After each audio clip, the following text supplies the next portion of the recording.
Mutane da dama hankalinsu ya karkata kan shugaban ƙasan Burkina Faso, inda wasu da dama a nahiyar Afirka suke kallonsa a halin yanzu shine hero nasu ko kuma shine a matsayin hero nasu. Amma wasu da dama ba sa zurfafa bincike su gane cewa ya aka yi ma Burkina Faso ta kasance mafi yawa daga cikin shugabannin da suke mulkata yara ne ko kuma matasa ne masu jini a jika. Sannan kuma ya aka yi a Burkina Faso ta sami 'yancin kanta daga hannun Turawa, sannan kuma a ina ta samo sunan Burkina Faso. To duk wannan da ma wasunsu za mu ɗan takaice su a cikin wannan bidiyon namu. Da farko dai Burkina Faso ta samo sunanta ne tun daga wani jajirtaccen shugaba nasu da ake kira da Thomas Sankara. Thomas Sankara shine ya canja wa Burkina Faso sunanta na asali wanda Turawa suka sa mata. Wato sunanta na asali Alpha Volta, kuma shi ya canja mata suna a shekarar 1984.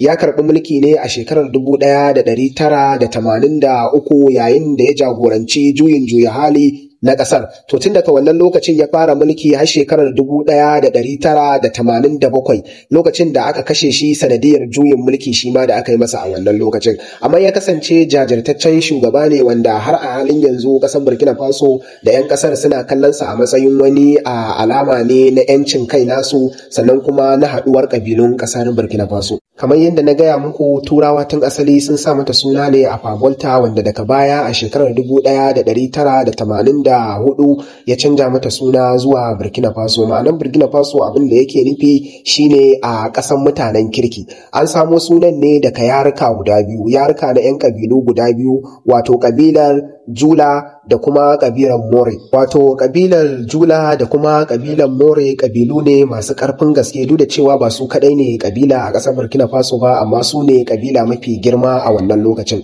Dalilin abin da yasa aka ɗauko sunaye daga cikin waɗannan yaruka guda biyu aka haɗa su ya bada Burkina Faso. Da farko dai shi ƙabilar More shine wanda a Fulatanci suke ce masa Mose. Wato a yaren Jule idan aka ce Burkina ana nufin abu mai kyau ko kuma nagari ko kuma nagartaccen abu. A yaren More kuma idan aka ce Faso ana nufin wato ƙasa kenan. To shine dalilin abin da yasa aka haɗe Burkina Faso ya bada ƙasar mutanen kirki ko kuma ƙasar mutane nagari kenan.